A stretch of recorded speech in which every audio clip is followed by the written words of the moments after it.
في فيديو النهارده هتعرفوا ازاي تعملوا بيتي فور الكيس بمقادير مظبوطه بنقشه ثابته ومن غير ما يفرش منكم. النهارده هنعمل بيتي فور ناعم دايب بالكيس، هيكون معاكي اسهل من السهوله بالكوبايه وبالجرام. هنعرف النهارده كل حاجه عن البيتي فور، ازاي يطلع معاكم ناجح والنقشه ثابته، ازاي نسويه صح، وازاي كمان يطلع معانا دايب، وازاي نظبط درجه النعومه. وبالمناسبه لو ما شفتوش نواعم العيد اللي عملناها في القناه، عملنا كحك العيد الناعم الدايب، وعملنا بسكوت المكنه بدون بيض، وعملنا الغريبه الناجحه ان شاء الله. هسيب لكم لينكات الفيديوهات دي في صندوق الوصف لو حابين تشوفوها، او خدوا لفه في القناه. حطوا لايك للفيديو، سبسكرايب للقناه لو اول مره بتشوفوني. يلا بينا نسمي الله ونصلي على رسول الله ونبتدي فيديو النهارده. بسم الله. مقادير البيتي فور النهارده انا هعمل مقدار نص كيلو من الدقيق. نص كيلو الدقيق بنستعمل 375 جرام من الزبده. انا هقول لكم في الفيديو بالجرام، وهكتب لكم بالمقدار بالجرام وبالكوبايه في صندوق الوصف للي حابب يشتغل بالكوبايه. بس طبعا كل فيديو بنوه ان لازم الميزان بصراحه بيديكوا نتيجه ادق واحسن بكتير. 375 جرام من الزبده. الزبده تكون بدرجه حراره الغرفه. لو احنا بنشتغل في الشتاء البيتي فور هيبقى سهل معانا قوي، وهيبقى مشاكله بسيطة ويكاد يكون مفيش مشكلة. إنما لو في الصيف نسقع الزبدة. طيب تمام، احنا دلوقتي في الشتاء فخلاص احنا طلعنا الزبدة بتاعتنا قبلها بساعتين 3 من التلاجة. خلاص بقت بدرجة حرارة الغرفة، هنشتغل بيها على طول. هيكون عندي كمان 150 جرام من السكر البودر او السكر المطحون، ممكن نطحنه في البيت وننخله، وممكن نجيبه جاهز، الاتنين هيشتغلوا معانا. 375 جرام زبدة، 150 جرام من السكر المطحون، وكمان عندي بيضتين. لو انتي حابة النعومة بتاعته متوسطة، يعني يستحمل معاكي ويكون ناعم في نفس الوقت، حطي بيضتين كاملين. طيب لو انتي عايزاه انعم شوية، بنحط بيضة كاملة وصفار بيضة واحدة. يعني بيضة كاملة بالبياض، والبيضة التانية ناخد الصفار بس. كده عندكم الخيارين، بنعمل اللي احنا حابينه وبنفضله. بعد كده هيكون عندي نص كيلو من الدقيق، يكون دقيق كحك وبسكوت. دلوقتي انا هاخد مقدار معلقة من الدقيق، وهقول لكم ليه واحنا شغالين مع بعض. معلقة الدقيق دي هسيبها على جنب. وبقية المقادير معانا فانيليا، 2 باكت من الفانيليا، وكمان عندي قصنص الحليب. قصنص الحليب ده بيدينا تيست حلو قوي للنواعم وللحلويات الشرقية عامة. هستعمل منه معلقة صغيرة. هاخد الزبدة هنزل بيها في البولة اللي هعجن فيها او اللي هعمل فيها البيتي فور، وما تنسوش تطروها كده بالمعلقة علشان تبقى ناعمة معايا في المضرب. هنزل عليها بالسكر. السكر لقيته اتكتل لانه انا طحناه في البيت، مش بضيف عليه طبعا نشا زي الجاهز، فهتلاقيه بيتكتل معاكم بسرعة فتنقلوه. دخلنا السكر، وهنضرب الزبدة مع السكر لحد ما الزبدة لونها يفتح خالص والسكر يدوب ويدخل لها هوا كويس قوي. المرحلة دي هتاخد معاكم من 5 ل7 دقايق حسب قوة المضرب عندكم. عايزة أوصل للنتيجة دي. بصوا الزبدة افتحت خالص وتكون ماسكة نفسها. لو الزبدة ساحت منكم البيتي فور مش هيكون أحسن حاجة. علشان كده قلت لكم تلتزموا بدرجة البرودة بتاعة الزبدة، ما تكونش سايحة وما تكونش متجمدة خالص. بعد ما وصلت المرحلة دي من الضرب، هنزل ببيضة بيضة، وهنزل بالفانيليا، وكمان قصنص الحليب، وهنضرب. نسيت اقول لكم ان البيض لازم يكون بدرجة حرارة الغرفة. لو ساقع هيمسك معايا الزبدة وهتخليها تخرز، والوصفة بصراحة مش هتكون احسن حاجة، هتحتاج منك ضرب كتير قوي علشان ترجع تنعم تاني. بنضرب البيض قد ايه؟ من دقيقة لدقيقتين بالكتير قوي، اتوه بس البيض مع الزبدة والسكر. خلاص أنا وصلت لمرحلة كويسة جدًا من الضرب.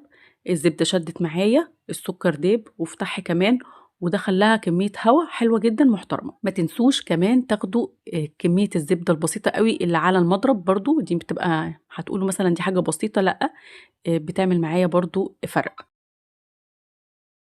هانزل بالدقيق. أنا هنا غيّرت البولة لإنها لقيتها صغيرة شوية. نزلنا بالدقيق وهنقلِّب.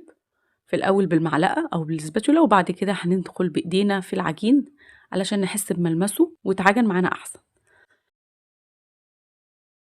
ما تبالغوش أبدًا في العجن. أنا كل اللي أنا باعمله أنا باتوّه الدقيق في الزبدة والسكر، مش أكتر من كده.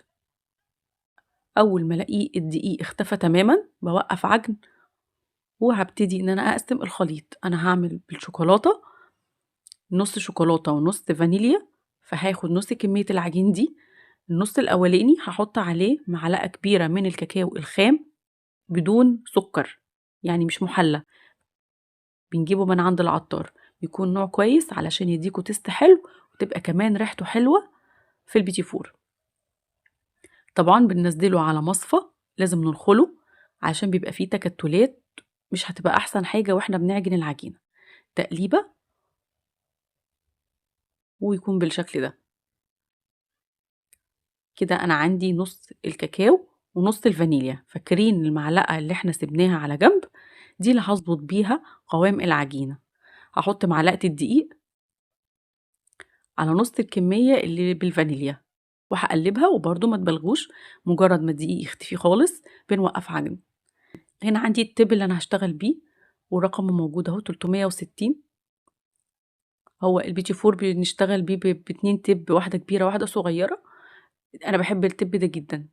هنا عندي كيس بيبقى تقيل شوية كده، حلو قوي قوي، عجبني بصراحة، بيستحمل معانا العجان التقيلة. هبتدي اقطع العجين بتاعي. هحط كمية من العجين ما تكونش كتير علشان اعصاب ايدينا، وعلشان العجينة بتاعتي ما تتعصرش كل شوية وتسيح معانا من حرارة الايد. طبعا المقطع شارح نفسه، بتلفوا الكيس كده على كف ايديكم وتبتدوا تضغطوا. العجينة دي سهلة يا جماعة، مش صعبة خالص، يعني مش تقيلة على ايديكم اطلاقا، هتلاقوها بتنزل بكل سهولة زي ما انتوا شايفين. هنا علشان اعرف ان الشوكولاتة استوت بصراحة بتبقى الموضوع صعب شوية، فانا هعمل ايه؟ أنا عارفة ان نص كيلو الدقيق بياخد معايا حوالي 4 سيجون او 4 صواني. هحط كمية الفانيليا في نص الصينية، والنص التاني هخليه للشوكولاتة بالشكل ده.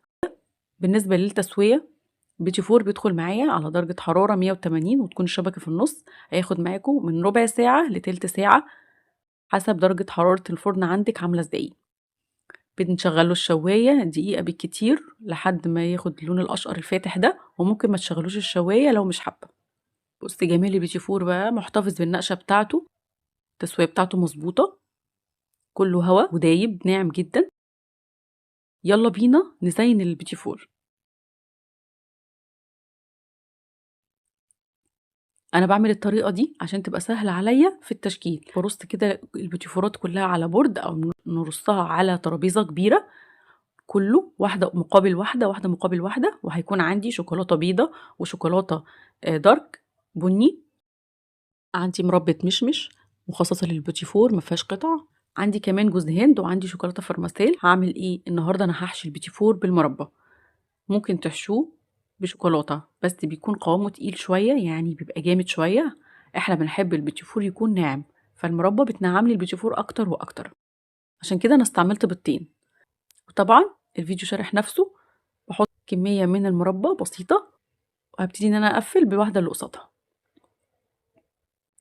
شوكولاتة بيضة وجوز هند، تزيين بقى ده بتاعكم وابدعوا فيه زي ما انتوا عايزين. عايزين مكسرات مجروش، عايزين سوداني كمان بيبقى طعمه خطير بالسوداني.